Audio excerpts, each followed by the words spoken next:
Good morning. It is Friday, November 19th. I'm Shane Celia, and this is the CBC Morning Report. Barbados has a COVID-19 vaccination problem, and it's not just the slowdown in the rate of inoculation here. It has reportedly come to the point where people are stopping their elderly relatives from getting the jab. And this is just the beginning of some new pandemic issues which are preventing Barbados from turning the corner away from the current surge in COVID-19 cases and related deaths. Then there's another situation where people are avoiding getting PCR tests by doing at-home rapid tests, and this can have dangerous and deadly consequences. Dr. Linda Williams is the president of the Barbados Association of Medical Practitioners, and she joins us live to analyze the current COVID-19 situation here in Barbados. So let's talk about that second issue first. Good morning, Dr. Williams, where we have people avoiding PCR tests by doing at-home rapid tests. How does this create what you call a dangerous situation? Good morning, Shane. Good morning, Barbados. I believe the reason why people are trying to do these at-home tests instead of the PCR test is because they don't want to flag themselves because it's not just an ordinary flu. COVID-19, as you've heard us say repeatedly, can have severe consequences, and no one knows who is going to get themselves into trouble in terms of low oxygenation, pneumonia, etc. It's not something you can self-treat at home. It's not something you can just call your doctor and buy cold medication for. It really has an impact on the entire body. And so if you do tests and you don't do the PCR test to confirm, and you stay at home and you try to self-treat, and you do remedies that you see online or on social media, you are likely to run into trouble. And we believe that this is why people are presenting extremely late. And at that point, there's very little that the medical facilities can do for them. And then you will hear about death and demise that could have been prevented because the person should have presented earlier to the authorities. The Parish's Point facility is a world-class facility. I would go as far as to say it is top-notch. There's nothing like it in the rest of the region. And it is for us to avail ourselves of the care that is being provided there and in other isolation centers so that you can recover and live a long and productive life. There are consequences to making choices to hide from the system with a contagious disease that you can then go on and spread to others. Looking at the current situation, we've now crossed that grim 200 deaths in Barbados. It's now around 205 deaths.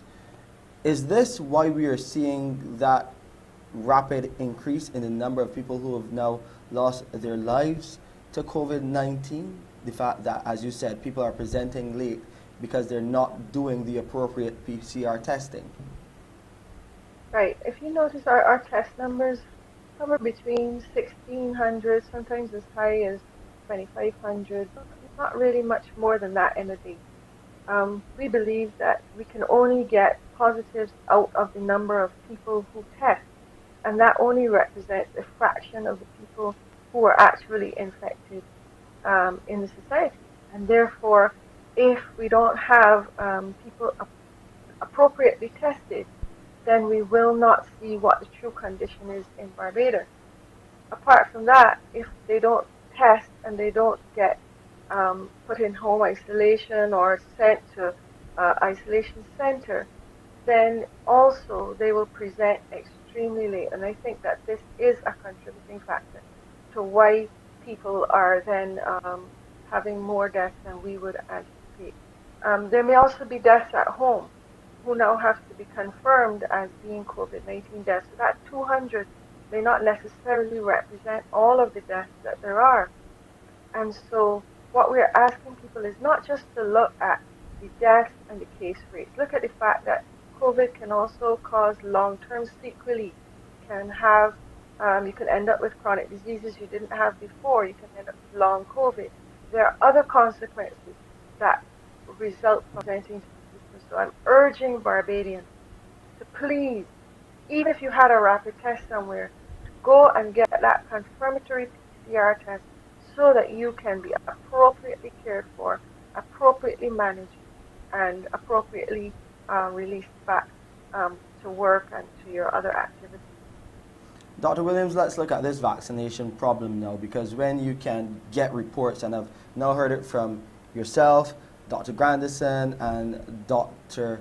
Hilary Moore, where elderly relatives are being prevented by their nephews, their nieces, their grandchildren, their children from getting the vaccination. Are you hearing more and more reports of this? Definitely. I've had first-hand experience. An older lady whispering in the phone that she would take the vaccine, but if she took it, she's not sure if her daughter would continue to care for her. What hurt me with this situation particularly is that you see that a lot of the people who are being severely affected are the older age group. And we would expect that, okay? But these older people would have taken these same people who are preventing them now from getting the vaccine. They would have taken them to get vaccinated against measles, mumps, rubella, and all of the other vaccine-preventable diseases when they were children. And now you are an adult, and you are keeping your mother and father most vulnerable to this COVID-19 pandemic from getting a vaccine that might save their lives. And I think that is really, really sad and an indictment of our society as a whole, really. Staying on the topic of vaccination, we've now gone into the realm of the booster shot. Who needs to get the booster shot, in your opinion, in BAMP's opinion? Is it just the elderly, or is it the entire population? Well, what BAMP was calling for is a policy on boosters. Different countries have rolled out their policies and have explained exactly who was to get the booster and who wasn't. We've sort of said elderly, and then we said everyone could come, and we had excess doses of vaccine, etc. In some studies, it's still showing that you have some protection, especially with AstraZeneca.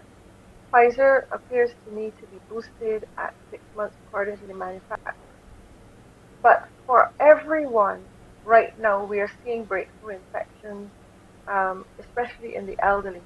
So for people, I would say over 60 to go and get that booster shot at 6 months if you were vaccinated 6 months ago. Whether others who are older or who are younger, such as in the 20s and 30s, need a booster shot at exactly 6 months, that is something that we need to be a part of a policy.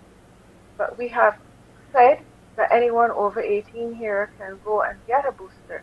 And I'm just hoping that we have enough coverage for all of the boosters as well as all of the first and second time vaccines as well.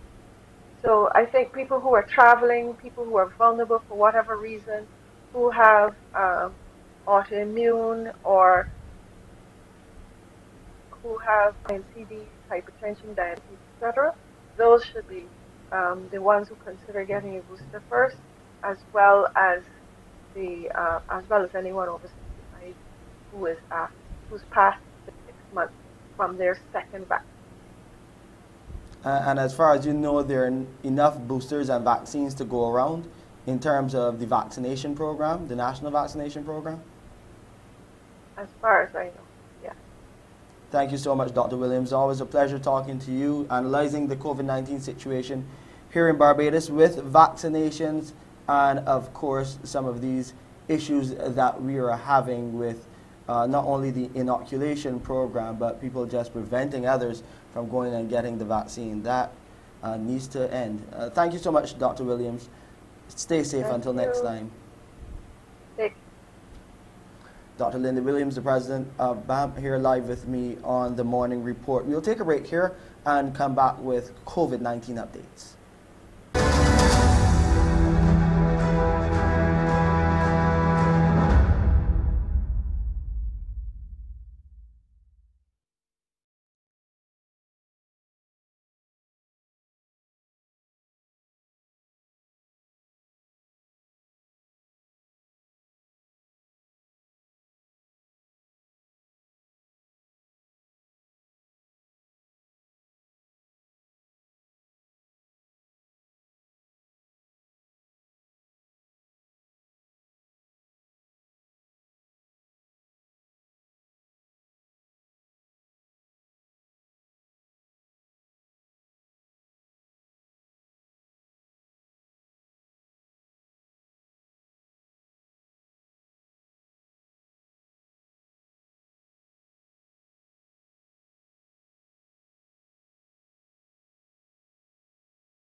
A total of 252 positive COVID-19 cases, 108 males and 144 females were recorded on Wednesday by the Best dos Santos Public Health Laboratory. The facility conducted 1,681 tests, and of the new cases, 70 individuals are under the age of 18. There are 841 people in isolation facilities and 7,573 in home isolation. Meanwhile, one person, a 73-year-old Barbadian woman, passed away at the Harrison Point Isolation Facility. She was unvaccinated. As at November the 17th, 205 people have died from COVID-19. The Ministry of Health now has its first of 2 oxygen ambulances as the fight against the COVID-19 pandemic continues. Trevor Thorpe has the story. It's a Nissan Civilian, formerly a 30-seater bus, which was retrofitted by the technical specialists at Nissan dealers' courtesy garage for its new life as an oxygen ambulance. Regional Project Manager at Courtesy, Sam Gaston, says it's a purpose-built vehicle and he is pleased with the work carried out. For the purposes of what we are going through now with COVID, the ministry they need a unit where they can transport people and have oxygen available to them at the same time. Ministry officials decided on the layout and modifications of the new ambulance in association with the team at the Wilde-based vehicle dealership. We have removed a few of the seats in order to accommodate the persons and the team, as well as at the back here, you can see we've installed some oxygen tanks. They're all labeled and marked. It can carry 8 persons. Oxygenators are coded for ease of operation, and the new ambulance was also fitted with hazard lights, sirens and a reverse camera, and it should be useful in the ministry's fight against the COVID-19 pandemic. There's an area where we can also have a stretcher. So if a person is in a position where they can't sit, we can have someone on a stretcher, and we do have oxygen as well coming down from the roof over there. All right? There's a cabinet here to carry any equipment that they need to carry, that the team needs to carry, as well as accommodation for the use of a computer or laptop during the movement. Trevor Thorpe, CBC News. Employers in Guyana have been advised to implement policies that would guard against employees abusing the quarantine process by making false COVID-19 infection claims. The advice is coming from the Minister of Health there, Dr. Frank Anthony. Minister of Health Dr. Frank Anthony is reminding employers that workers who were exposed to a COVID-19 infected individual should be placed on quarantine. Minister Anthony also advises citizens to wait some 5 days after discovering they would have been exposed to the virus to conduct a PCR test. The health minister says that this will ensure more accurate results can be produced from the PCR test. Then what you need to do is to quarantine yourself at home, and within, say, 5 days, you should get a PCR test done. If you do the test earlier, it would mean that more than likely the test would come back negative. So you have to wait at least a few days. Dr. Anthony also advises employers to implement an effective verification system which will protect against employees exploiting the home quarantine process. Some persons are exploiting the situation of claiming that they have been exposed to someone who has been positive for COVID, and that then can become very problematic.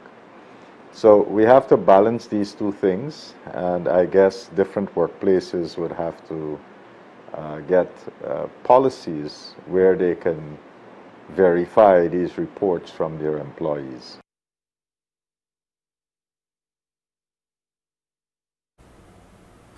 Several European countries are currently struggling with a new wave of COVID-19. Deaths and infections are up, making Europe once again the world's center of the pandemic. Bars are full along the seafront at Benidorm. This resort town on Spain's east coast is popular with UK package tourists seeking an escape from the autumn weather back home. But a spike in local COVID cases recently suggests they may have been bringing something with them. We don't have proper data on the rise of the infections, but we did notice as soon as tourism came back to this area, the rise of infections came too. This is unquestionable. So visitors are being offered vaccinations.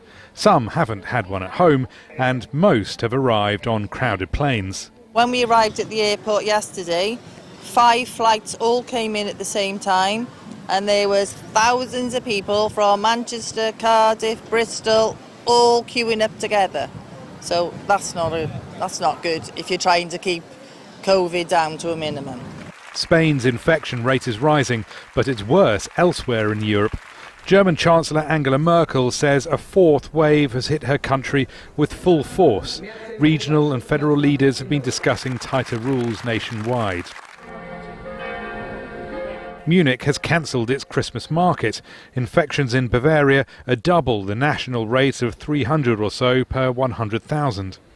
On Monday it was said that you were allowed to set up, and in the end the result is that we have to dismantle now, and we have to bear all the costs. Nobody pays us the costs. In Greece, private doctors are being drafted into the public healthcare system for a month. Hospitals and intensive care wards have been overwhelmed by rising infections recently. Medics are protesting, saying they're overworked and underpaid. Many European countries are caught on the horns of a dilemma.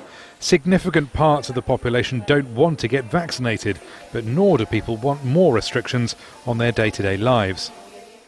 Well, those who are unvaccinated obviously are more susceptible to getting infected and having severe symptoms. So they're driving the pandemic. The other issue is that European countries are being very reactive rather than proactive. There's been largely a focus now on vaccination and less of a focus on other control measures like face masks in interiors and the COVID certificate, which I think is incredibly important. The death tolls aren't what they were earlier in the outbreak, but people are still dying. And once again, Europe is the centre of the world's COVID-19 pandemic. Time now to go over to Pearson to hear what's happening on the Friday edition of Mornin Barbados. Pearson? Shane, thank you. Good morning, everyone. Well, you just heard it in that report, pandemic, we know of dramatic climate activity and a whole host of things happening. So the questions a lot of us have would be, is the world coming to an end? Do all of these world events indicate that? And if so, what can we do to stem it, and what happens after? Well, Jehovah's Witnesses will join us this morning to answer these questions and share from the Bible the fact that a better world is near. So look forward to that. We'd also this morning be meeting a Barbadian living abroad. She is a mother, she's a science teacher, and she also offers mortuary services. In the spate of this pandemic, how is she coping as well? And just ahead of an upcoming Championing Our Future to a Sustainable Energy Sector conference, we'll be hooking up with the Division of Energy to share more about that. And a whole lot more when you join me at 6:30 here on Morning Barbados. It's back to you, Sheen. Thank you, Pearson. Well, you'll hear what's happening in the lead up in terms of celebrations for the nation's independence and move to a republic. That's coming next. And Lord Evil sentenced to 25 years behind bars. Details to these stories and more here on the Morning Report.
Minister of Innovation, Science and Smart Technology, Senator Kay McConney, says there will be a variety of exciting, safe zone and inclusive events to commemorate Barbados' transition to republic status while celebrating our 55th year of independence. Those events will be attended by His Royal Highness Prince Charles, the Prince of Wales. Parliamentary debates on the Barbados Charter will get the activities started on November 23rd and the 24th. On November 24th, the U.S. diaspora, there will be a town hall meeting that will be coordinated by the Barbados Embassy in Washington. On November 25th at 10 a.m., we will have the launch of a special commemorative rum by Mount Gay Distillery in St. Lucie. On November 25th, from 6 to 8 p.m., there will be a conversation with Future Barbados, focusing on the Citizen Charter, Future of Work. On November 26, 10:30 a.m., we will have the launch of the CAIPO digitization project as Barbados moves towards transformation and seek to facilitate business and make it easier to do business with Barbados. One of the biggest events will be the official opening of Golden Square on Saturday, November the 27th from 4:30 to 6:30 in the evening. And then the celebrations will culminate with the ceremony of the installation of the President of Barbados, which will take place on November the 29th at 11 at night. The National Cultural Foundation is also playing a huge role in the celebrations. The CEO, Carol Roberts-Reefer, revealed an exciting new project. In celebration, as I said, of the 55th anniversary of independence and our transitioning to a parliamentary republic, we also embarked on the Independence Parish Mural project. As part of NIFCA, we are installing 4 murals in each of the towns in Barbados: Whole Town, Speightstown, Oistins, and Bridgetown. And that project has already started, and it is anticipated that all of the murals will be completed by the 25th of November. And just to give you some locations, so in Bridgetown, it is going to be the fence in front of the Fisheries Department in Bridgetown. In St. James, it's going to be opposite the fence at the Trents Community Center. And the artist for that is Shane Eastman. The artist for Bridgetown, is Shane Eastman. The artist for Whole Town is Sherry Nichols. In Oistins, the mural will be installed on the main road, which is diagonally opposite Granny's Restaurant in Oistins. And the artist is Kevin Hall. And the 4th mural will be installed on the grounds of the Speightstown playing field in St. Peter. And the artist for that project is Carlisle Trotman. Andre Omar Jackman, alias Lord Evil or Punchies, has been sentenced to 25 years in prison. The judgment was handed down by Justice Carlisle Graves yesterday in the number 3 Supreme Court. 43-year-old Jackman, along with Kieron Moore and Shane Babb, both 35 years of age, were convicted in August of using a firearm without having a license to do so and endangering lives. Jackman's attorney, Queen's Counsel Michael Ashley, has confirmed to CBC News that they will be appealing the verdict. Now looking at sporting news, Barbadian driver Zane Maloney has hinted at a move up the ranks from the Formula European Championship by Alpine, while not disclosing exactly where the move will take him. In an exclusive interview with CBC Sports, he said it will all be revealed within the coming months. In racing, everything's kind of hush-hush and all private until it gets announced. So to be honest, I can't say too much. I'm sure everyone go on my Instagram and you'll be able to see in the coming months what I'm doing for next year. But yeah, it's looking great and the opportunities are arising. So I'm really happy, and ADD management, my parents, my family have really done a great job in getting me to where I am and continuing to allow me to move forward. So yeah, I can't talk too much, but the opportunities are there, and it's looking really good for next year. Time now for a look at the weather.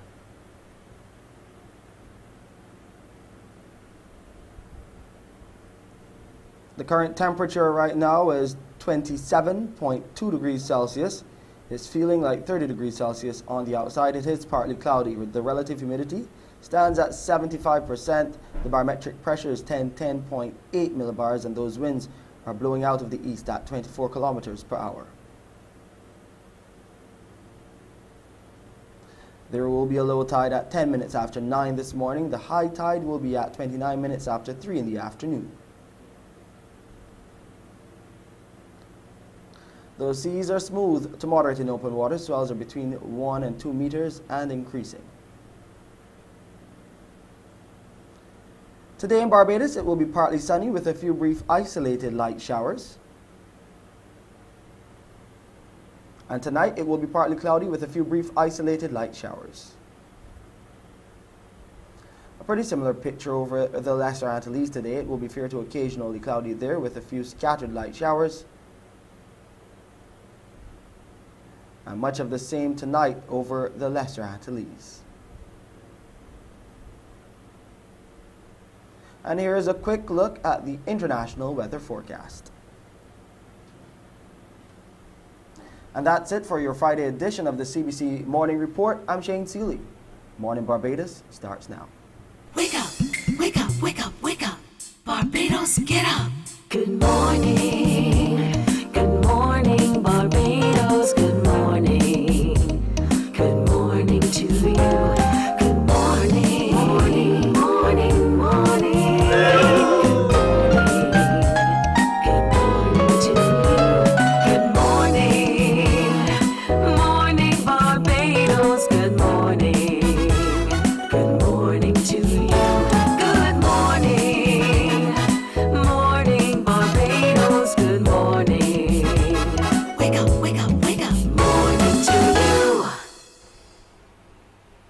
Well, I join in saying the same thing. Morning to you. Welcome to today, Friday, the 18th of November, 2021. I am Pearson Bowen, welcoming all of you to Morning Barbados. If you're here on the island, good having you company on your TV. And if you're across the globe watching us on our YouTube channel or our Facebook streams, good morning to you as well. Thank you for coming through. This morning, we'll hear a little bit more as well about the Re-Engineering You Men's Mental Health Seminar that's on this weekend, and who is a part of it and what can we gain from it.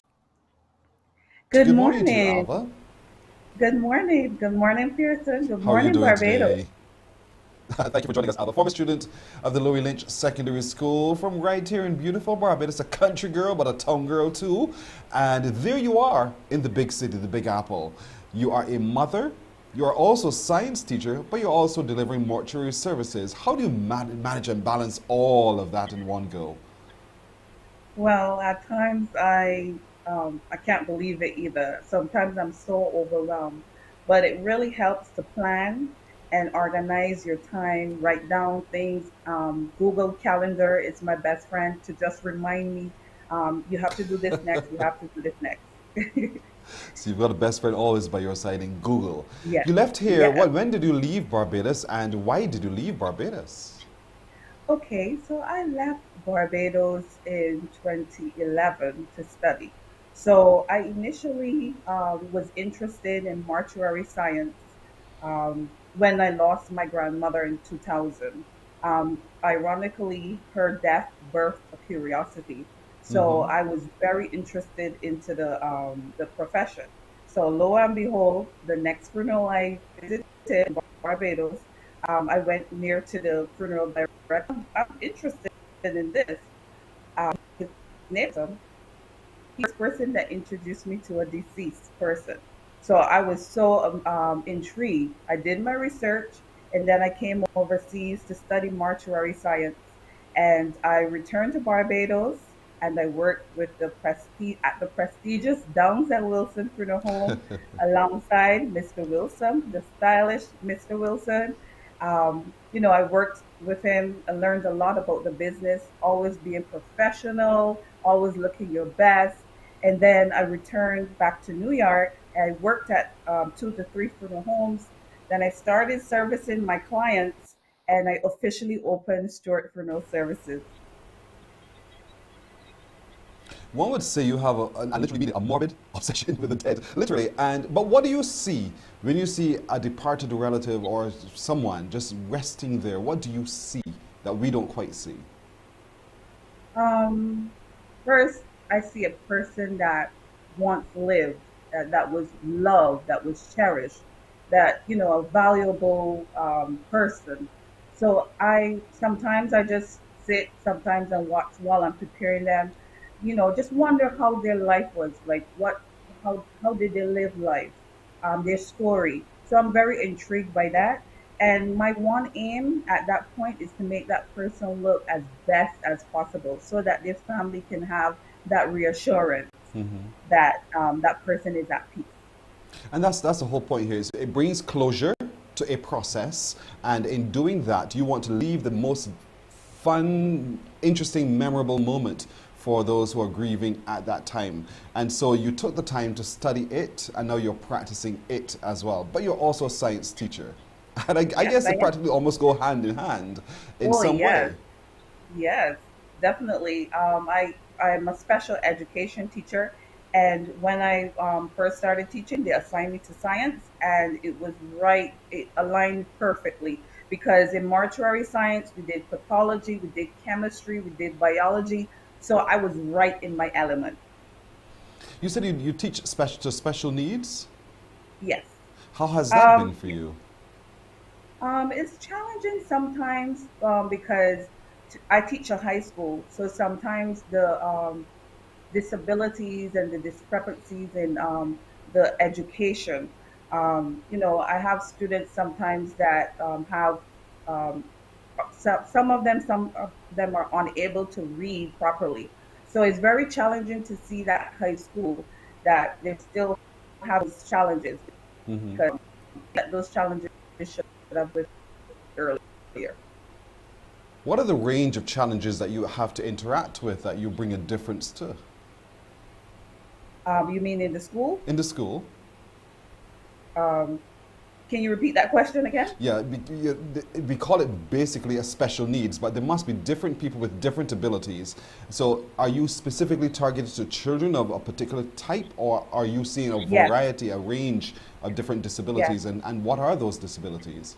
Yeah, learning disabilities. You have also students with ADHD, students with autism, students with attention deficits in terms of coordinating and mental abilities. How has your lived experience here in Barbados continue to influence you while you survive in the Big Apple?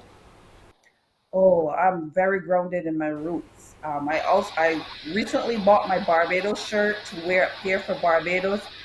Just living in Barbados has grounded me in terms of basics, manners, um, treating people nicely, saying good morning. Pleasantries carry you a long way. Always remembering family, always remembering, you know, the success stories of people who lived before me in Barbados. So just following good examples. But you know, those pleasantries that we enjoy and that we practice so easily here, it's strange. You're looked at as if, what's wrong? Why are you speaking to me? You know, and so how do you deal with those reactions? Well, I was always trained to always, you know, be the one who's gentle and nice. So I say morning, and if someone looks at me strange, I say, how are you? You know, even in my business, the funeral business, please, you're welcome. Can I help? May I do this? Pleasantries really carry you a long way. When they ask you where you're from, what do you say, and what is their reaction to your response? Okay, so I am from originally St. John, College Land St. John, but I lived in St. Michael. And basically everyone says the same about me, that I'm very ambitious, I don't give up, and I love to have fun. Although I have even though you deal with bereavement, you love to have fun. How has it been? Because COVID-19 has tossed up for all of us, you know, so many challenges, and particularly for those of you who deliver mortuary services. So how are you coping And how do you cope with those who cannot have a face-to-face lasting encounter with their loved ones? Oh, first of all, I want to offer my condolences to anyone who have lost a loved one during these uncertain times, horrible times. Here in America, we offer viewings because the body can be embalmed and have a public viewing. So we take precautions. It's always safety first. So we put our PPE on, and for example, some of the embalmers embalm the person with a mask on when they first come in. So because you're manipulating the body, so you don't want anything to come and be in the room. But once that body is embalmed, the bacteria and viruses are killed, and you can have a public viewing. Now, with COVID, our agility as funeral directors were tested. We had to adjust. Adjustments meaning we meet families on Zoom. We have 1 hour viewing versus 2 to 4 hour viewings. But offering closure is very important because it's one of the stages of grief acceptance. So definitely a public viewing, an opportunity for families to say goodbye is really, really important because that person is a human. They once lived, they once worked and contributed to society. So they deserve a final care just like anyone else. I look So at it's just a you, matter of adjustment. you're quite right. I look at you, I see a beautiful young woman, and some would think you're just too beautiful, too young to be dealing with that. So what I get advice that would you all give the to time. other young people who are thinking, maybe I could do what you're doing? What would you say to those people? I would say that anything is possible. Like some people say, "Oh, I want to be this, I want to be that," but they don't think it's possible. Anything is possible. You just have to do your research about how to get to that point. Take it step by step, but it's very key. Never, never give up. You may have challenges, but just move around them. But giving up should never be an option if you have a passion about what you want to do. As a matter of fact, that is your motto by which you live, that giving up is never an option. And so you live it day by day. Your mother, what do you say to a mother of how many? Oh, I have 2 beautiful girls. Yes. And so what do you say when they see mommy? They look at mommy, they see what mommy does. Look at you, look, they're a happy family. And what ages are they, by the way? Alonja is 2 years old, and Amia just turned 8 months old. Oh, so they're still quite young. And Oh, that's that must my be... fiance Wayne. Yeah, but then, you know, it's a changed world, and you're a mother with a heart that beats with love for your little products. How do you, how do you feel? Because you deal with the mortuary services, you see life, you see death, but you have 2 little baby girls. How do you feel about life? How do you see life turning out for them? First of all, I value life more because of the profession I do. Because you could be talking to someone today and then you can get a phone call this evening that the person passed. So life is so precious. That's why I try to enjoy life. And for my daughters, I want them to see that I am a worker. You know, I love working. Even if I was to win the lotto, I think I would still work because they need to see that you have to work hard for what you want. Yes. And being lazy or anything is not an option. Always be out there trying to be successful. Being lazy is not an option. Giving up is not an option. There are 2 things by which you now stand. When last were you here in Barbados? Oh, I visited there this past August. Oh, you were not Yes, long here. I had a Okay. wonderful time. I had a And wonderful time. what did you ensure that you packed up to take back to you with you to New York? Oh, I took cheese. I took great cake. I took fish, flying fish, everything you name it. Mobby, everything. Yes, you're such a Bajan, Alva Stewart. It's been really pleasant talking to you this morning. We want to thank you for joining us this morning. You're doing really great work there, and I can see by your mortuary services that people are really appreciating the care and the detail and the attention that you give to that final transition, and I really want to commend you on the work that you're doing there too. So keep it up, and keep making us here in Barbados feel very proud. of you. Thank you for having me. Thank You're you for very having me. I welcome. grew up watching this program, and I'm very honored to be on the opposite side. All Thank right, there you go. You're welcome. Alva Stewart is her name. Thank you for joining us. Alva Stewart, a Barbadian there living in New York. We're going to take a break here, and we're coming back with much more on Morning Barbados. Morning, morning, morning. Good morning. Good morning to you.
Morning, morning, morning. Good morning. Good morning to you.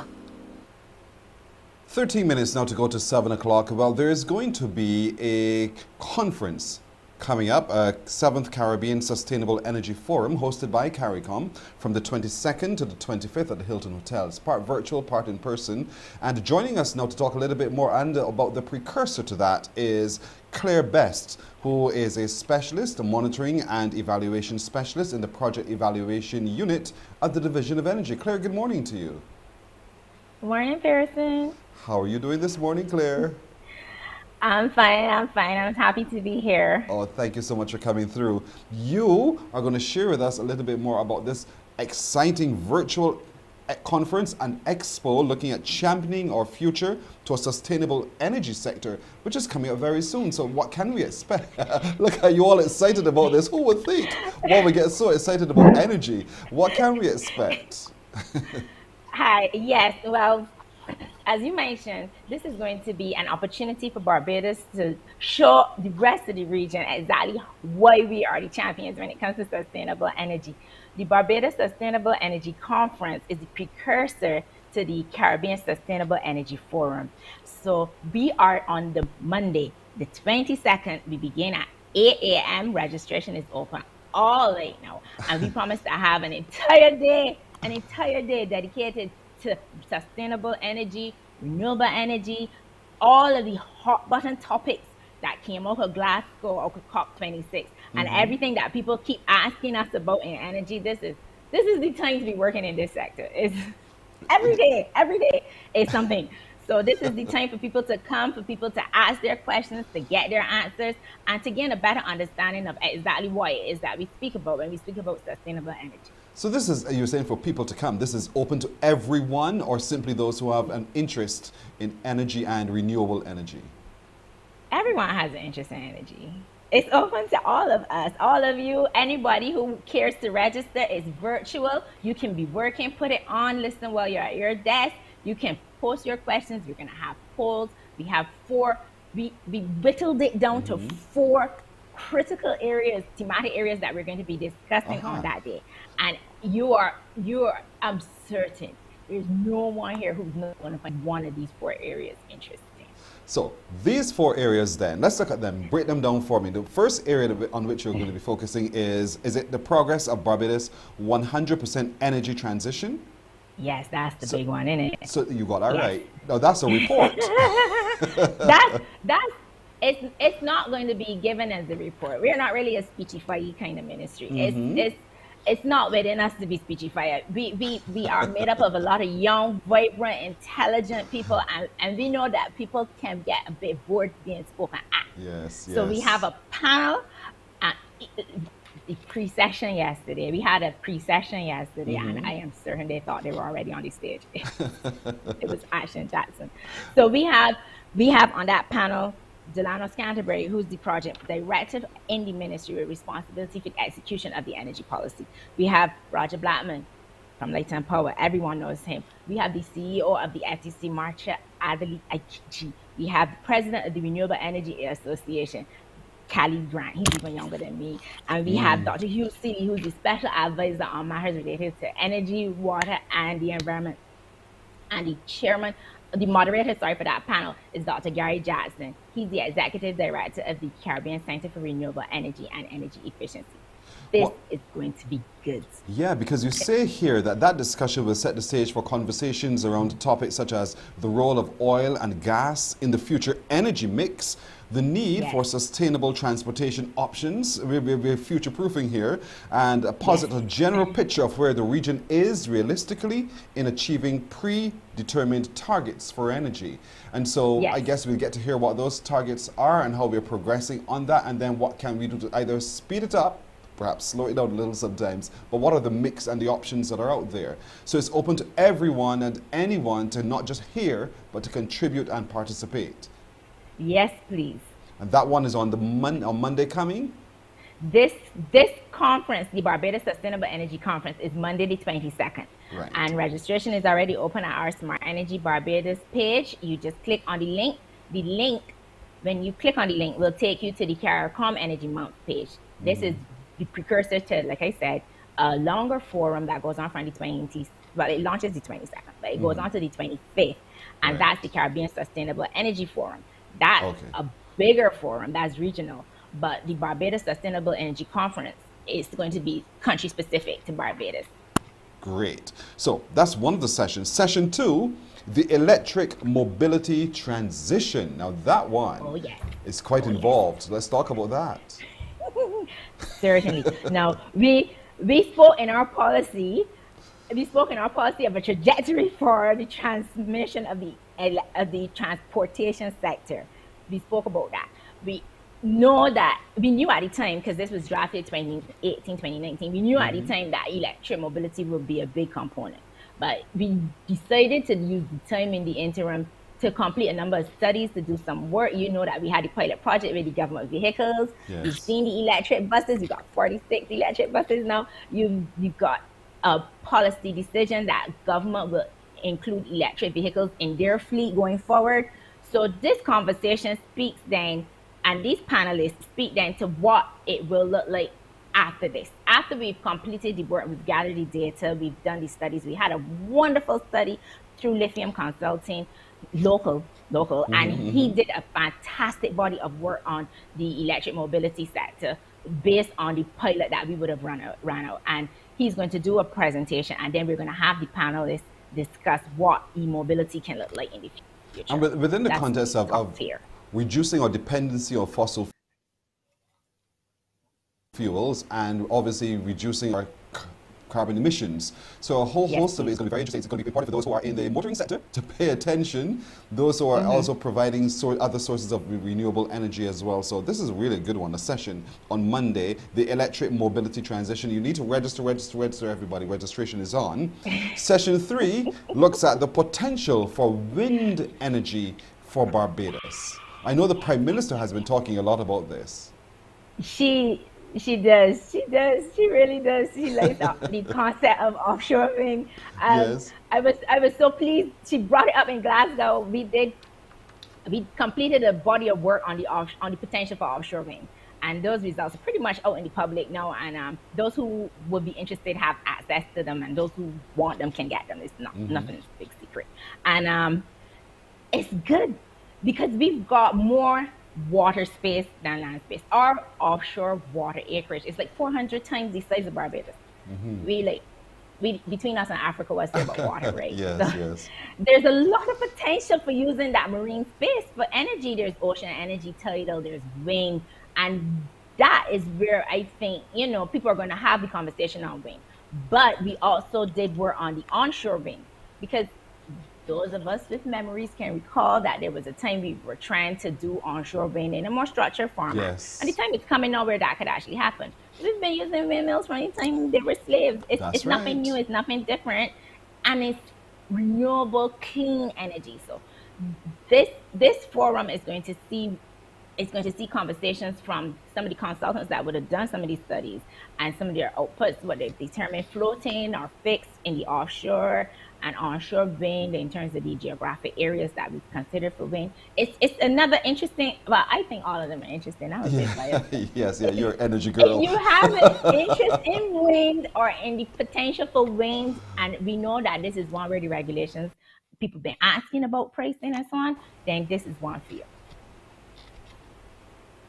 We're going to come to the financing part later on, but you're quite right. Using all of our natural resources around us, whether it's the sun or the wind, to drive our energy sector going forward safer. And then there's a session looking at the financing the transition, because that, for a lot of people, gets a little bit scary because, as it's starting out, the price is usually high, and then over time it drops. So what does that session lend to those who come to be a part of the conference? Yes. You know a lot about this, Pearson. You're so right. Enough. The financing usually is one of those things that people tend to, the bell ringers, this is so expensive. Correct. But the prices have fallen from when they were very, very expensive. That doesn't mean they're cheap, but it just means they're not as expensive. And we've got good cooperation in the banking sector. The Banking Association is going to be there. We have the Energy Cooperative, they're going to be there. We're going to have conversations with the government's fund manager, EGFL, because they are responsible for managing some funds that government has available for businesses, small businesses and medium-sized businesses who want to retrofit using renewable energy and who want to complete energy audits or embrace some more energy efficient technologies. They manage a fund called the Smart Fund, and they're going to be represented as well. It's going to provide some comfort to those who think that, this thing ain't really, I don't know, this thing will be worth the effort that we're putting into it. So this session targets that, and it has good panelists. They are on top of their game. It's going to be good for those who are interested. Yeah, it sounds as if it's really going to be great indeed. And all of this, folks, is happening on Monday. And so for anyone today, over the weekend, who wants to register, where can they go for registration? They go to our Smart Energy Barbados website, smartenergybarbados.com, and the link to register is there. It takes you to a landing page that is hosted by CARICOM, because like I said, this is the precursor to the CSEF. And then when you select the conference, it's the first in the drop-down box. And the registration is pretty tick, tick, tick, done. It's really easy to do. Claire Bess, it's been tremendous. It's been wonderful riding your energy this morning indeed. I want to thank you so much for joining us. And you're only a specialist, a monitoring and evaluation specialist, but you are bursting with energy about this. You love it. Your passion really draws us in as a part of the Division of Energy.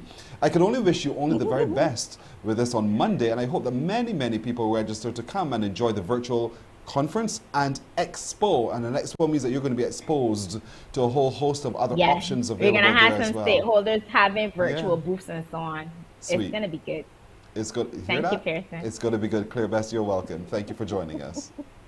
Bye. Claire Best, bye-bye. Monitoring and Evaluation Specialist with the Division of Energy. Talking to us a little bit about the upcoming expo and virtual conference Monday. Register today. We're going to take a break here and we're coming back with more on Morning. Morning, morning, morning. Good morning. Good morning to you.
morning, morning. Good morning.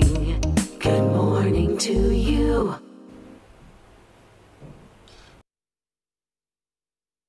We're just 1 minute now after 7 o'clock. Let's get an update on the news. Thank you, Here's Pearson. Shane Here is Seale. your 7 a.m. headline news. More and more reports are surfacing of people preventing elderly relatives from getting a COVID-19 vaccine. Raising the alarm this time around is Dr. Linda Williams, the president of the Barbados Association of Medical Practitioners. According to her, it's one of the factors leading to the mounting COVID-19 death toll here in Barbados, with many of the 205 victims of the virus here being registered as unvaccinated. Dr. Williams revealed a first-hand account to the Morning Report about one such instance where an elderly relative was pressured not to get the jab. I've had first-hand experience. An older lady whispering in the phone that she would take the vaccine, but if she took it, she's not sure if her daughter would continue to care for her.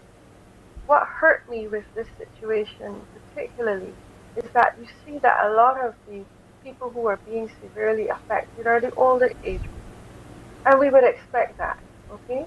But these older people would have taken these same people who are preventing them now from getting the vaccine.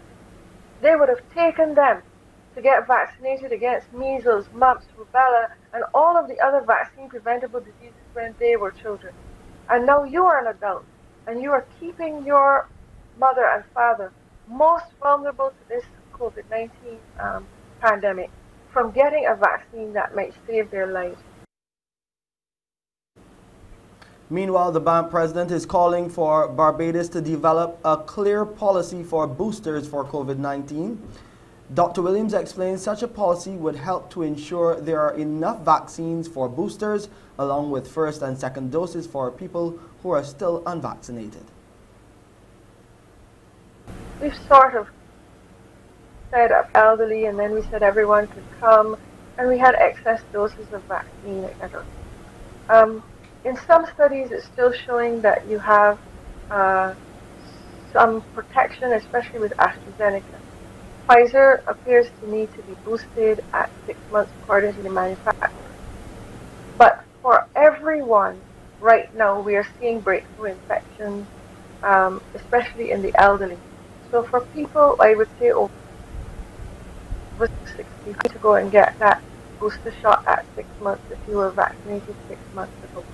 Whether others who are older or who are younger, such as in the 20s and 30s, need a booster shot at exactly 6 months, that is something that we need to be a part of a policy.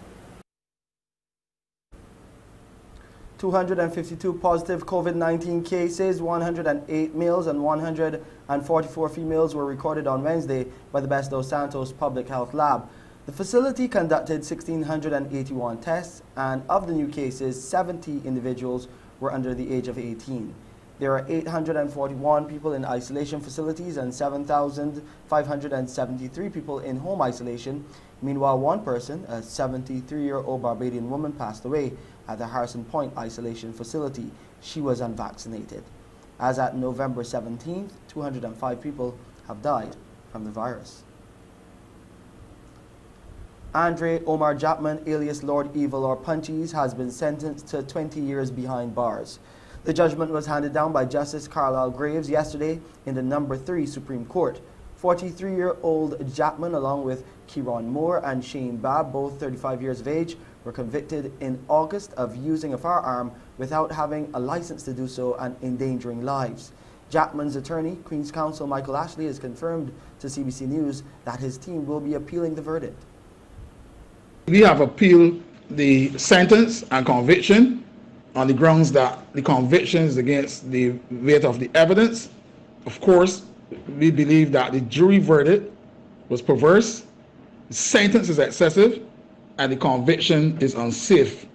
It's our respectful view and submission that the accused was severely prejudiced throughout his trial. So we believe that we have a good appeal. We believe that our appeal will be successful. And of course, if it's not successful in the Court of Appeal, we will go to the Caribbean Court of Justice. And Barbados has pushed against the need for financing for recovery for small island developing states. Well, continues to push in the direction for that financing and for those small island developing states impacted by climate change. This time the Prime Minister Mia Motley shared before the 9th Statistical Forum hosted by the International Monetary Fund called the challenges faced by the region and how they're losing out due to their classification. The forum was titled Climate Change and Statistics, the Road Ahead. We've been fighting a battle now for over 3 decades with respect to having indices that reflect vulnerability be settled upon by the global community, for the very simple reason that without an appreciation of vulnerability and capacity to recover, then we don't have a true appreciation of what small island developing states and in some instances larger countries that may be low income or middle income face. And with climate, it is even all the more critical that we get it right now. And to that extent, for the first time in the last few years, 2-3 years, we're beginning to see the word vulnerability intrude upon all of the discussions and dialogue that we're having internationally. And that's this edition of your 7 a.m. Headline News. I'm Shane Seeley. It's back to you, Pearson. Shane, thank you. Our time is 7:07, and we're coming back with more after this break. Morning, morning, morning. Good morning. Good morning to you.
Morning, morning, morning. Good morning.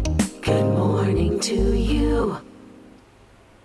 Right, 9 minutes after 7 o'clock it is now, and time for you to give me a call on 228-5562 or 228-5563. I have a question. I hope you have the answer. So let's get ready for today's Crumbs question of the day. That question is, who composed the music for the national anthem of Barbados? Who composed the music for the national anthem of Barbados? Do you recall? Do you know? Have you researched it before? You may have heard it. So give me a call with your answer on 228-5562 or 228-5563. Get it right? You win today with Crumbs Bakery, with locations all over the island with some delicious baked products. And they could be for you today. Good morning. Hello. Good morning.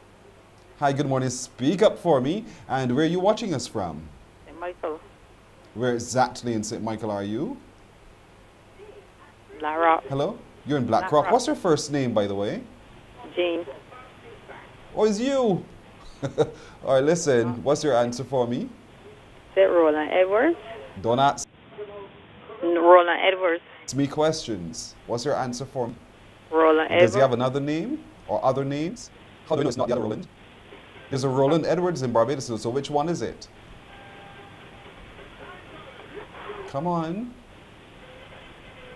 Come on. The one that composed the music for the national anthem of Barbados. Duh! But you know, is it that Roland or the other Roland? And what differentiates one Roland from the other? What's his name? Because of, I'm not so sure because of, is he, I can't remember if he's a hero or. Okay, so where you got this Roland Edwards from then? I think that, I can't remember, I was doing some reading, right, but I'm not so sure. You were doing some reading, you're not so sure, but all you can recall is that Roland Edwards' names came into your mouth. Yeah, and there's another guy too, but I can't remember his name either. So, Give me, who? Can't remember the other guy's name. Lester Vaughan? Lester Vaughan? No, please. Is that the name? So that's not the other name that you remember? Pardon? Was the other name that you're seeking to recall Lester Vaughan? Is that it? No, no. Please. Or was it Pearson Bowen? Certainly not. Oh, so you doubt that I have the ability to be able to craft music? No, I doubt it. I don't know it. I have not done any research on me, as far as you're concerned. You're a good sport. I'll take your answer though. It is C. Van Roland Edwards. See the difference? C. Van Roland Edwards is the composer of the national music to the national anthem of Barbados. Thank you so much. You stay on the line, Miss Blackrock, and we'll take some more details from you. But you're absolutely right to there where it's concerned, so congratulations. All right, we'll take that break right now, and when we come back, some great news that you need to hear. Stay with us. Morning, morning, morning. Good morning. Good morning to you.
Morning, morning. Good morning. Good morning to you. We're 14.5 minutes after the hour of 7 o'clock as we're joined now by Jehovah's Witnesses in Craig Jones, who's the public communications representative of Jehovah's Witnesses here, and my friend Robert Hendricks, who is the national spokesperson. Good morning to you, brothers. Good morning to you. Thank you, Pearson, for having us again. Good to have you. Good morning, You're Pearson. welcome. There's so much going on in the world today. There's climate change, and we hear that our world leaders saying we're just a knock away from catastrophe. We're in the midst of a pandemic, and people are just being bombarded. So everyone is a little bit scared, and we're asking that age-old question: is the world coming to an end? What do you guys say, Robert? Well, it is a good question, and I know that many people know of Jehovah's Witnesses talking about a better world to come. So when people say Jehovah's Witnesses have been talking about the end of the world for the last century or so, in a sense that's true, but they may think we're talking about the end of a globe, the end of the earth, the end of mankind as we know it. But really what it means is we're moving into a new age, that these end times are the end of one system and the beginning of another, not a cataclysm as many people think of Revelation being an apocalypse, but really being a time when we can look for hope. You can compare it to looking at a new administration that's taking over, and the promise of that administration under God, not one under man, who have continued to disappoint us. The promise is to make this a world exactly what it was meant to be, a perfect earth, a perfect globe that would sustain perfect life forever in a paradise. Now, that's good news, and that's really what Christians have been praying for since Jesus taught us to pray for God's kingdom to come. Indeed, and so there's a lot of confusion though, because visually one cannot understand that transitioning, because we were taught over centuries it will all combust and then maybe something else will happen. But you're saying that that is not quite our understanding, because the Bible preaches something different, tells us something different. Very, very different. That is true. We have been taught, whether it's scaring us, whether it's something that we've gotten through entertainment and the movies and the apocalypse movies, but really what God has is an earth that works. The earth restores itself. It can sustain life. It was made perfect, and there's no reason that there needs to be an end to this globe. In fact, when you really think about it, it's kind of like having a beautiful home, a mansion that you decide to rent out to somebody, lease out, and they just take the mansion and they ruin it. They mark up its floors. They don't clean it. Well, you don't burn down the house. Yes. You take the tenant and you put the tenant out and you restore the home, and that's exactly what Jehovah is going to do for us. Restore this earth to the very place that it was when he first made it. So all month long, this month of November in particular, there's a message, a movement, a campaign of hope, bringing hope to many people, reassuring that a better world is near. How is that, in the midst of everything going on around us, how is that campaign rolling out? And perhaps, Craig, you can tell us the Barbados experience. How are Jehovah's Witnesses sharing the great news? Thank you very much, Pearson. Well, we're here in Barbados. We are having an absolutely wonderful time letting persons know about this campaign. And we've been offering a special edition of our Watchtower entitled A Better World is Near. And we've been sharing this with our neighbors, our relatives, our workmates. Every single person that we come into contact with, we share it, and we're sharing it electronically. And of course, our website, www.jw.org. If you've not yet heard from one of Jehovah's Witnesses, you go on our website, you type in the keywords, A Better World, the magazine pops up. You can read it there, you can download it, you can share it with others. We're trying to make this powerful message, this message of good news and of hope, available to every single person in Barbados. It's right there for them. And it's right there on our screens as well. We get a sense of what's in that magazine as well. The better world is near. Robert, break it down for us, because there are many sections as people browse and turn the pages that we can all learn from. And with everything here, it's all Bible-based. So what are some of the assurances that we can have once we go through this Watchtower? Well, first of all, when you think of a psalm, Psalm 37, it's a beautiful psalm for us in our day to just meditate on and read. Because in that psalm, it really talks about the future. It says that we shouldn't get angry or hurt over the fact that many good people die too early, many wicked people are prospering, but that there'll be a time when you'll look for the wicked one or the lawless one, and he will or she will be no more. You will look for them, and they're gone. But the meek will inherit the earth. And so when we look at what's to come, you look at the past to understand what's in the future. And in the past judgments of God, you recognize that in all of those judgments, it was always selective judgment. In other words, the righteous aren't going anywhere. They're going to stay right here on this earth. They're going to move right into this beautiful paradise in a way that really will fulfill our dreams. So today, as we focus on that, as we meditate on that, it helps us to get through these very difficult times that we're facing right now. One of the areas in the magazine asks, how is friendship with God linked to survival? And how do you respond to that question? Well, when we think about friendship with God, we have to be a friend of God to have Him as a friend. Mm-hmm. In other words, there's qualifications for that. And so this can help us right now and in the future. So in two ways. One, right now, living the way God wants His friends to live. There's a morality that He wants us to live by. There are ways that He wants us to live. And it's not onerous, it's for our own good. So it helps us to live a better life right now. But it also, friendship with God, when we know we're a friend of God, we know He'll remember us in the future. So we look to the future with hope and with faith and with a resounding optimism. So we live a better life now, and we know a better life is to come. You know, Craig, the convention recently held, one of the areas focused on was the story of Daniel. And I remember it well. I watched the video, and I was moved by Daniel's experience, how as a young boy, his father, in his movement to having to go serve the king, the father shared with him some life-changing experiences. He passed him a scroll. And then later on, 70 years down, then did he realize what that relationship with God was to reveal to him, and how God kept him safe because of that relationship with him, with all the many challenges that he faced. How are you telling the story so that people get the message here that a better world is near? Well, that's a very good question, Pearson, and thanks for referring to that wonderful Bible-based drama with Daniel. And what we're doing is helping persons to see that, first of all, friendship with God is something that is real, it is possible. God is not some obscure entity that is difficult to reach or get to know. Actually, He wants persons to get to know Him. And as we get to know Him, it improves the quality of our lives right now.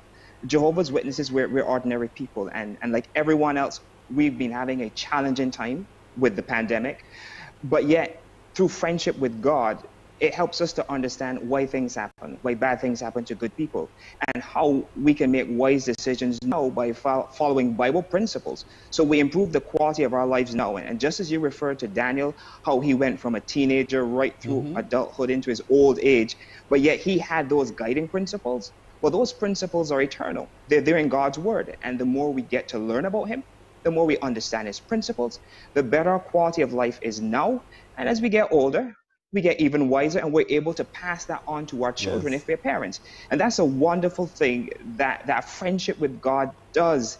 It adds value to our life at all times. And we're sharing that message with persons. Yes. His friendship and his relationship with Jehovah God ended beautifully. The promise, he realized, he was delivered that promise. I see, Robert, your eyebrows just flicked. Tell me what you're thinking. Because it's such a good example that you bring up, because Daniel lived through a very difficult time. Remember, he was brought in as a slave in Babylon. Of course, he ascended to a position there, but he was separated from his family, brought into Babylon, a pagan place. That was the world power at the time. But it's a good example because, you know, world powers, governments come and go. And we see even in his lifetime, he saw the destruction of Jerusalem, but then also the overcoming of Babylon and the passing of the torch, if you will, to the Medes and the Persians, meaning that the administrations come and go. Righteous people remain.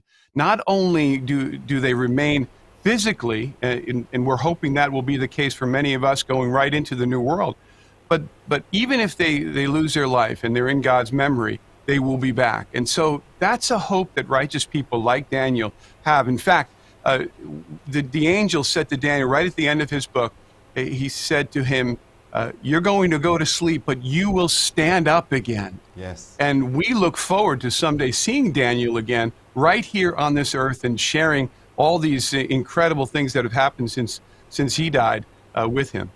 I could talk to you guys forever and ever, but I really can't today.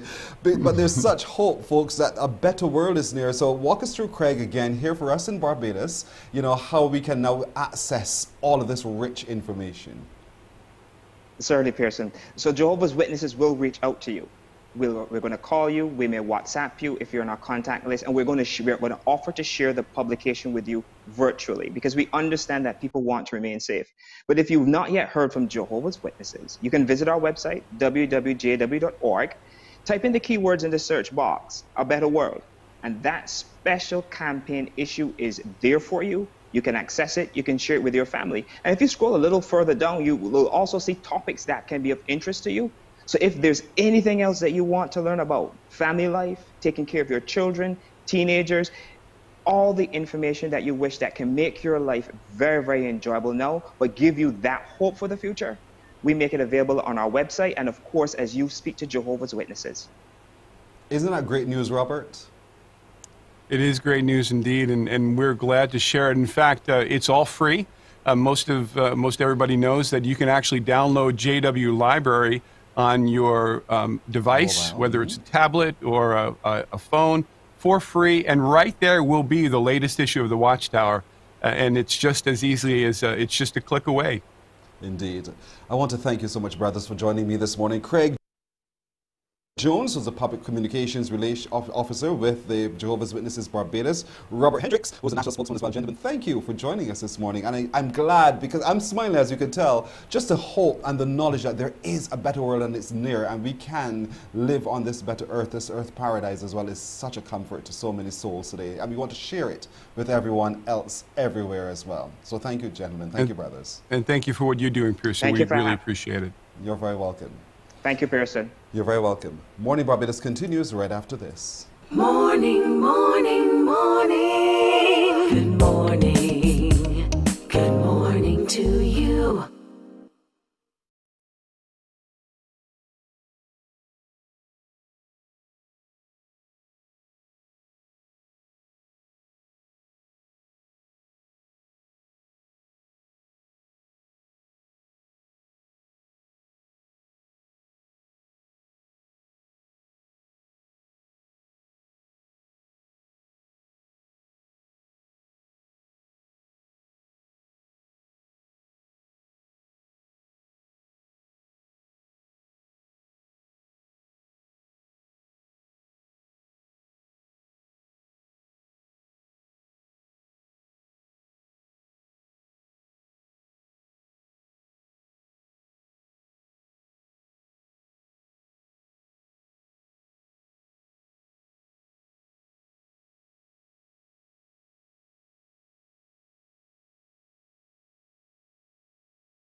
Morning, morning, morning. Good morning. Good morning to you. It's 7:30 in Barbados in the Eastern Caribbean. Time for us to take a look now at Engineering You Men's Mental Health Conference, and it will be launched this year. Hopefully it becomes an annual activity. Joining us to talk about that is the one who's launching it, Dr. Janelle Chase-Mears. Good morning to Dr. Janelle. Good morning, Pearson, and good morning, Barbados. Thanks for having me on. You're welcome. I'm so happy to add the DR too. Congratulations. Yes. Thank you so much. It's been a while. 6 years full completion. We are good to go now. Amen. Praise the Lord for that one. You're all done. You're designated now. But you are also a mental health consultant. And you're launching this year that Re-Engineering You Men's Mental Health Virtual International Convention. So why this? Whew. It's been a long time coming. I've always supported men and men's mental health. For 13 years, I actually worked in an all-male facility and a residential facility, ran and led programs, ran the family therapy center. And it was one of the things that changed my life in terms of how do I even need to parent my son, who lost his father when he was 6 weeks old. And I've always thought about who stands for the men. And I've watched and I've observed my mentor, who's a female as well, to be so, Miss Jack Lewis, be so powerful in how she cared and guided the men. That once I stepped out of the realm of working in the rehab field, I always thought that I needed to always create a space for men that not only allow them to be seen and heard, but also for them to see how they grow and can transform. And for me, it's a different perspective on men's mental health, because it's not the old adage that men suffer too and men do this. Well, that is true. Men also follow, and they follow well. And they need spaces where they can follow into their transformation. So that was the reason why I made sure that I did this conference this year, because every month from November, and November, not November, I do something for men, whether it's sharing their stories, having them come on my platform. So yeah, this is where I am now, where this is a conference, a 3-day conference that I'm so excited, 20 speakers, all male-led conference with varying backgrounds, but all rooted in mental health and mental well-being. I just had that shiver course through my body, because it pleases me to hear you say that's what you're doing. Oftentimes, men are misunderstood, and I'll say it straight, because we're given the fact that we're men, we're expected to be, and that expectation oftentimes is not quite met, and then you get the beating on the head, you're a man, all of those kinds, and that does a lot to one's mental health. And I'm glad that this conference is going to bring together men who will share their experiences to upbuild, and that's the whole point, isn't it? Yes, it is absolutely that point. And the speakers that I have from Dr. Herbert Harris, who wrote the book 12 Universal Laws of Success. He's my mentor, and he will be joining us. I also have from people over Dubai, shout out to Tayer Bobia, who is Barbados Youth Ambassador. Also art, I have a guy that works well with me, Kevin Cobham, who does art, and he's going to introduce individuals with regards to how to use art to change your lives. Jomo Phillips, who is a couples family therapist. Alfred Garcia, you have the names of Fabian Sargent, who is a stalwart in Barbados in terms of life transition support for men. And one of the things that I always think about when we talk about men is the fact that, we aren't giving them the spaces where they can always allow other people to see how they've moved through their vulnerabilities. And every single man that I have on this conference today, on Saturday and Sunday, is open to sharing their story of moving past their vulnerabilities and working through their vulnerabilities even in today's world, in these uncertain times that we're living. Definition of manhood, that is also changing seemingly in this today's world. And so I suspect this conference will allow the reinforcement of what is manhood to rise to the fore. Yeah. Now, so the thing about manhood is very cultural as well too. And there's a book I would recommend this to any male and any female who partakes in interacting with male, called Male versus Manhood. And manhood is ultimately a transition through growth of a boy to a man. And one of the things about the conference is that every single person who's talking about manhood is coming from a different perspective, which also allows people and individuals who are watching men, boys bloom into men, to understand that we are only going to be as great as our environment. And we're only going to be as great as the cultural ideologies that we actually have in our day-to-day experiences. Yes. And once we get that understood, then we have to include the whole concept of vision and hope. Because that's where it goes down. What's your vision, your hope in manhood? And what's your vision, your hope in the legacy of manhood? And I always think about my son, who doesn't necessarily have his father to show him that. Mhm. But I have men in his life, shout out to Julius Gittins, Mark Seal, Jasper Blaze, Michael Jules, Jason Harper, Stuart Mears, who stepped up in a large way to show my son what manhood looked like through the lenses of their own experiences with his father.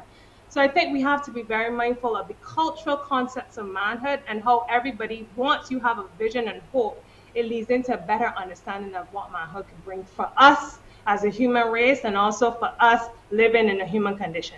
And I'm glad you painted it that way deliberately, because it's exactly what I think the conference is going to lend, because it's men coming together to learn from each other and to learn from each other's experience, not to sit there and say, you see what I tell you, he went through the same thing, and stay there, but to say, you see what I tell you, he went through the same thing, but look how he's overcome it.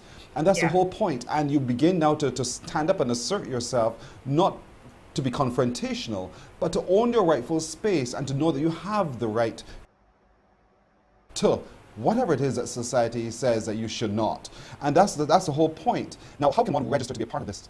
That starts tomorrow. So it starts today. Oh, it starts today? It starts at 11 a.m. You can, I invite you to come over to my website, www.jcmears, that's JAYCEEMAYERS.com. And you can, it's right there, like you said on the screen. Yes. Learn more about the conference. And one initiative I'm also doing is I'm asking 100 women to gift 100 men a conference space. Oh, that's and the beautiful. conference is not only for men. Let me just say that. Mhm. But I do so many ventures. I do a movement called the Pitch It movement. And when I do that, I have men who are actually judges, and they're the ones that surface the women in the sport. And for me, I wanted also to do this for the men, where women, sometimes they don't know how to invite men into personal transformation. True. And mental health and mental well-being. And I just encourage every woman to to hold a space for the men in your lives and allowing them to actually understand that you also care about them, right? So I'm doing my 100 challenge, and I am happy to say that I have 30 women already holding space for the men in their lives. This is fantastic. We want to have now 70 more of you ladies so we can achieve this 100. 70 more of you to go to JCMears, JAYCEEMAYERS, she's beginning to forget, .com. And, right away, you register for that man in your life, or that boy in your life, that young man in your life, so that they too can benefit from this and the wealth of experience shared by the contributors to this conference as well. It starts today. And it ends when? It starts today and it ends at 7 p.m. on Sunday. Okay. So we have a full 21 plus hours. Mm-hmm. Dr. Harris is the person who's ending the conference, and yesterday he came on my platform and he just talked about, the transitions of manhood and the levels of consciousness, and we were all sitting down like this. Wow. Like, we couldn't wait. Like, even some speakers who were on, because Yes. he is somebody who has transformed over 1 million lives. Mhm. And is so excited. He's friends with Les Brown, Dr. Dennis Kimbrough, and he knows the transition of manhood so well. So I was so excited when he said yes. Wow. I might invite everybody, even if it's just him that you come to hear, to come and hear how we can actually look at successfully transition the men in our lives to the roles that they're supposed to be and the roles that they're supposed to be destined to. And for me, that's princes and kings, hands down. That's right. But when we transform our minds, we transform our bodies, we transform everything else around us. And that's why it's so critical to be a part of it. Even if you're remotely curious, just check it out. Just check it out. And you might be hooked. And even if you have to leave because you thought, oh, well, maybe that's not for me, something is going to land in your brain that you will remember. And that's the whole point. It is not for you who are sick necessarily. So don't think, oh my goodness, I'm having a challenge with my mental health, so therefore this is for me.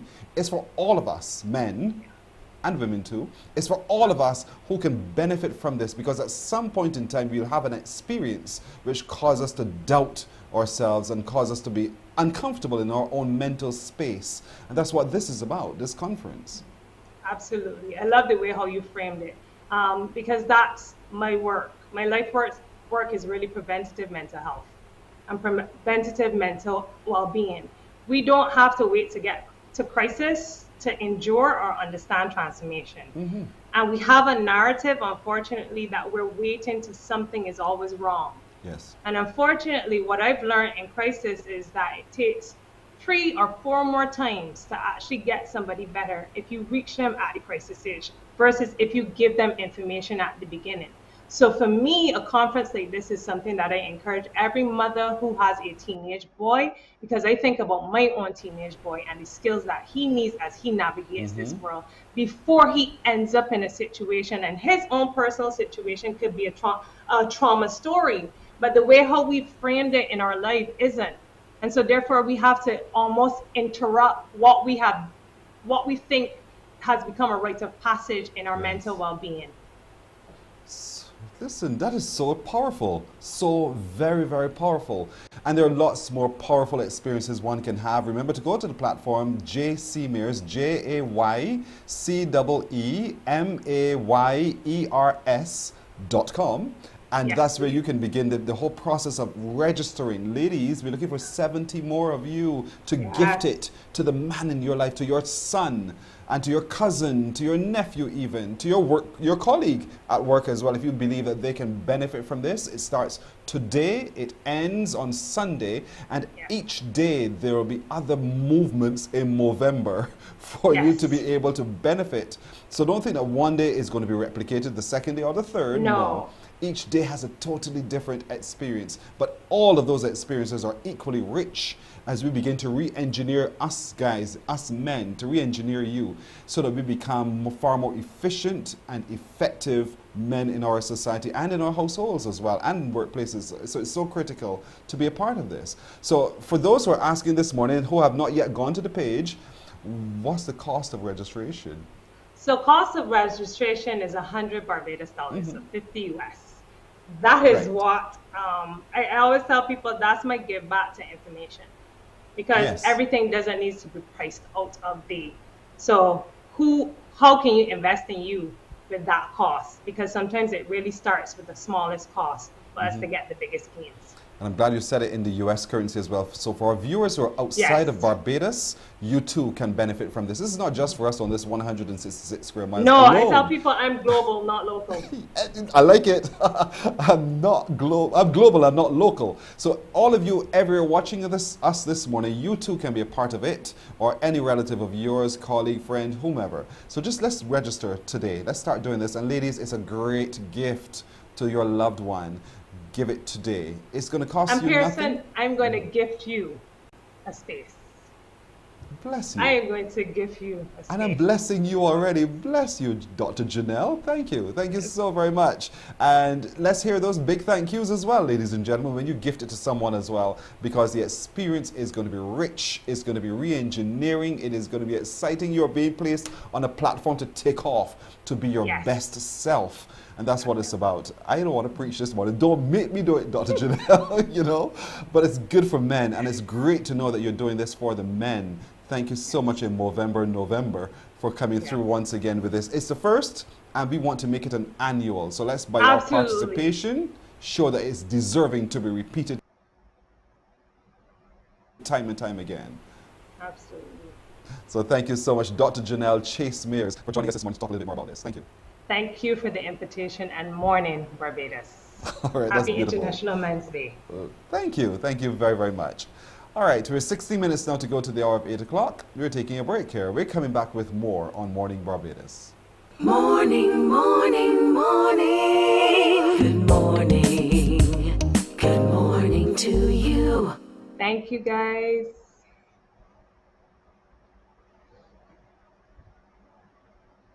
All righty.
Our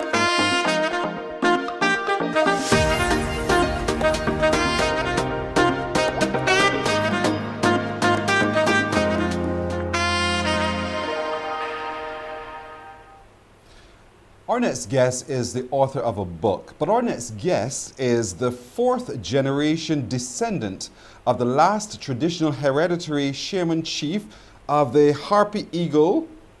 We're talking Arawaks here. This is such a fascinating background to our next guest. His name is Damon Corey. He's the author of the book, The Last Arawak Girl, Born in Barbados, 17th Century Tale.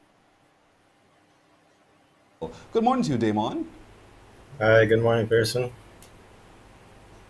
You have such a rich story to tell. You know, I'm fascinated by it simply because I descend from an African, but you're descending from the Arawaks. So how did you trace it? Well, we are always aware of our heritage because, Granny lived to be 99 years old. The family, our oral history is well known to all the elders, and it's not something that we discovered late in life. It's something that all of us grew up knowing, as a fact, who we are, where we come from. So growing up knowing that you are an Arawak, you came from the Arawak tribe, how did that make you feel as a boy, and how does it make you feel now as a man? Well, I'd say from secondary school, because in primary school, what I did notice, kids, they weren't interested in, your ethnicity or this, are you my friend or not? And so that wasn't really an issue. But then the minute I went into secondary school, then I started to notice, this back in the 80s. Unfortunately, that was still a time in Barbados where there was a lot less mixing of the different ethnicities than there is now. And so identity started to come into the focus from then. Yeah, you go ahead. We did history in secondary school, and we were told the history of the Arawaks and the Caribs, and there you are, your bosom bursting, because you know from where you've come. Did you feel at that time that your story as an Arawak was being told correctly? Definitely not. That caused a lot of friction between the teachers and myself. It's very few of them were open-minded, like Mr. Castani. He was very open-minded and wanted to hear all points of view, but a lot of the other teachers were, more view you as, how dare you question what we're teaching you, your little upstart, that kind of negative attitude. But I would be telling them things that, I am part of this tribe. I know my granny said X, Y, and Z. We did these things, not what, because that's another thing people don't realize, that all of the Caribbean histories were written, none of them were written by indigenous peoples themselves. They're all second, third, fourth hand accounts, by somebody who went to university and studied what some European long ago said about us. So why are you still holding on to that, these cherished myths and believing that, them to be so true and worthy of continuation in our educational system? And that's the kind of thing that needs to be redressed, because that is one aspect of the lingering Eurocentric colonialism is still in our educational system. And that's something that I hope my book and the film work will start to address and redress. So you decided, because all the while you always wanted to write, you just wanted to correct that history, you wanted to tell the tale. But you're now at the point where you have done so. You've written now the book, The Last Arawak Girl, Born in Barbados, a 17th Century Tale. How true is this, and where did you find this girl, this last girl born in Barbados? Well, it's a kind of a complicated story of being, that's why I described it in the Nation article as being a fact-filled work of fiction. Fiction in the sense that it is based on a spiritual visitation, a vision that my daughter had last year. She's 14 now, but she was 13 last year, Laliwa, when she had her 9-day-long puberty ritual, traditional Arawak puberty ritual here in Barbados. And that's the first time that has known to have been done in our recorded history. And after she passed through that important, which is probably the most important rite of passage for a local Arawak female in their life, is because you're transitioning from being a girl to being a woman. So anyway, she was staying with friends on the East Coast, after a puberty ritual, and the spirit of an Arawak girl appeared to her. She was afraid at first, but then later in the night, the girl's spirit came back in her dreams and had a conversation with her. So this whole book is based on what that spirit of Arawak girl told my daughter. That she had mentioned that she was the last one born, and she died just after a puberty ritual, and they were surviving in the Scotland district area of Barbados, hiding from the settlers. And this was up until 1664 when their little family encampment was discovered. And the reason why I say it's fiction, because no one can prove something like that. It's a spiritual experience. You either believe it or you don't believe it. But then I started to look into the colonial records, and I noticed a lot of discrepancies and a lot of things that point to what she was saying being true. Because at that time last year, she had said that they were living in higher peaks in Barbados in that area. And previously, the historians were saying that there's no evidence found of any inland Arawak villages here. They were all on the coast. But earlier this year, they found remains of a settlement on Cherry Tree Hill. So that, got me looking a little deeper into different things. And we have to remember, although Captain Paul, when he came in 1627, he swore that the island was uninhabited. Yes. Remember several facts. He landed on the west coast. 2 weeks after landing here in February 1627, then he went to Guyana to seek crops to bring back here to plant. And he also brought back 40 Arawaks from Guyana. And Powell, in his own admissions, he said that 40 Arawaks volunteered to come with him back to Barbados to teach the settlers how to plant, like cassava and tobacco and so on. But another English contemporary, a chronicler by the name of Scott, he said no, Powell was disingenuous, and actually the Dutch governing Guyana persuaded an Arawak family to accompany him back, thinking that within a year or two they would be let go back home.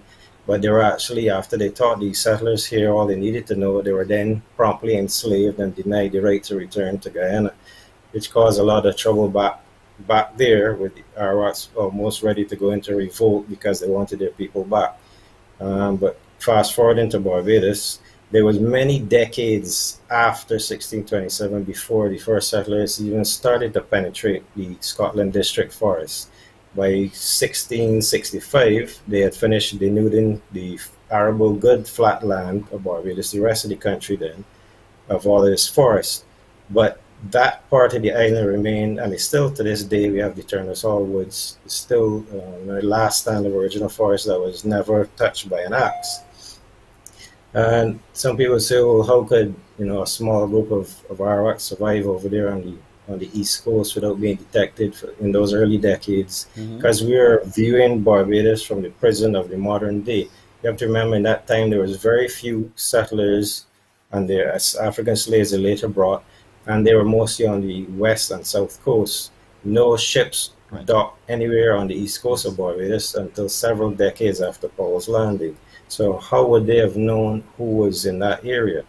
For anyone who doubts the ability of people who were experts of hiding in jungles to survive there, in our modern era, everybody can remember Winston Hall escaped and was living out in that same area successfully for for quite a long time. And this is with the modern police force and army and latest technology, and he still evaded them.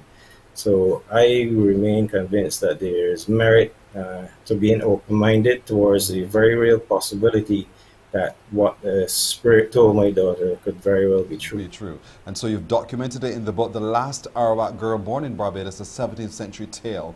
But you've also been able to now move it from the page onto film. Let's talk about that project. Yes, that was unexpected as well. Also, as when I was a little boy, I'm sure like you and many other Bajan boys were watching cowboy and Indian movies, and you're saying that it didn't really ring true the portrayal, but also there are two things. I wanted to be in a film, and I wanted to do films about the Caribbean indigenous people, because I knew from growing up about Châteauguay in St. Vincent and Chief Carrick Warner from Dominica, Hatway in Cuba, and so on and so forth. And they say there are literally no films that I can access or I know about made about any of them. I can't wait to see. Is it still a work in progress? The The TV version, documentary version, is actually completed and it'll be released next week, which is you're seeing cuts from that now. That's Yes. just under half an hour. I'll be giving CBC a free copy of that as soon as I get it. Great. But we are working on a cinema quality 90-minute full feature-length movie, which will incorporate a lot more actors and of course a lot more costs. So we're we're fundraising on GoFundMe to get that funds, but we've got the Ministry of Culture has offered to assist us with that as well. Well, I just hope it all comes to fruition really soon, but we can't wait to get our hands on a book. Quickly, just tell me, where can we get a copy of the book, The Last Arawak Girl Born in Barbados? Right, currently it's only available at Cloister bookstores in Bridgetown and Sheraton. Right, so Cloister. Yeah. All right, great. Damon, thank you so much for joining us this morning. It's a fascinating tale. I think it's fascinating enough for us to get a copy of the book and look out for the film really. So serious as a judge, I'm serious, just to learn more, and the truth of our history as well is so good. Thank you so much for joining us this morning. Thank you for having me. You're very welcome. We're going to take a quick break, folks, and we're coming right back.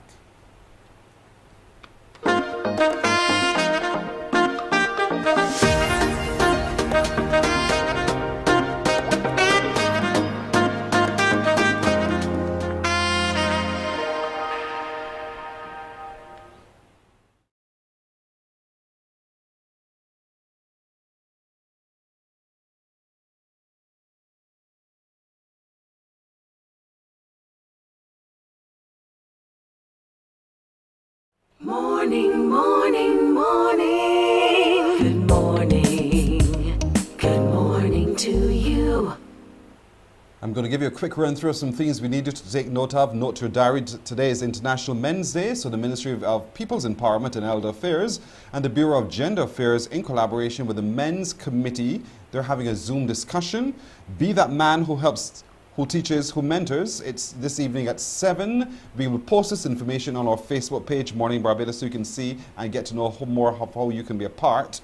Don't forget the U.S. Embassy is having its Education USA Caribbean College Day live tomorrow, and it begins at 12 noon until 5. Remember to register. You have a chance to win. Good luck to those of you who are participating as well. This is also on our Facebook page. The Barbados Accreditation Council's virtual expo is next week Wednesday. It begins at 10 in the morning. More information right there, of course, and you can get to know more about how you can benefit in that expo. The NCF's Literary Our Future, My Barbados Our Future, you would have heard about that in yesterday's press conference. That is on. Remember to write that short essay with a video and submit it to Cara-Price at ncf.bb. You don't have a lot of time left, so get cracking. The Diabetes and Hypertension Association of Barbados invite you to continue to join them on their $2 drive, the Blue Note Drive.